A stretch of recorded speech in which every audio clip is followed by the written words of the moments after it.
Yang lo? Ya. Ya.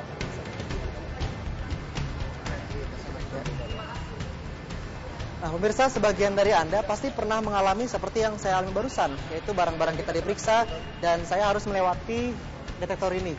Tapi apakah sistem pengamanan ini cukup efektif untuk mencegah gangguan keamanan, misalnya seperti teror bom? Pemirsa, mari ikuti saya. Saya mulai dengan memantau sistem keamanan di pintu masuk mal. Kali ini saya mengajak mantan Kepala Pusat Laboratorium Forensik Mabes Polri, Dudon Setiaputra, untuk mengetahui dengan pasti sistem pengamanan yang paling efektif. Pak, selama ini kan misalnya kalau saya lewat alat deteksi seperti ini Pak ya, toh kalau misalnya saya lewat alatnya bunyi juga saya tetap lewat aja, itu bagaimana? Saya kira SOP yang keliru. Kalau kita lihat di airport, yang begitu security-nya punya tingkat tinggi, orang itu akan disuruh melewati ini sampai tidak berbunyi.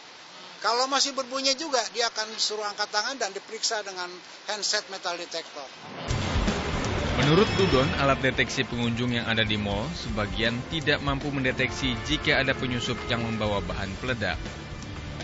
Sebab alat deteksi yang ada hanya mendeteksi logam, sedangkan bahan baku utama pembuat bom terbuat dari nitrat. Nah, pemirsa, setelah tadi kita ngelihat bersama Pak Dudon bagaimana pemeriksaan pengunjung, nah sekarang kita lihat, kita menganalisa bagaimana pemeriksaan kendaraan yang ada di mal-mal.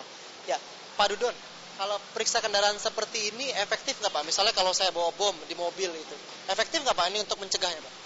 Saya kira cara yang dilakukan seperti ini kurang efektif ya. Kenapa? Kurang sempurna, karena mereka hanya membuka bagasi dan satu pintu. Metal detector itu kalau itu dibuka semua pintu, ada tas misalnya, tas itu diperiksa dengan metal, berbunyi harus dibuka.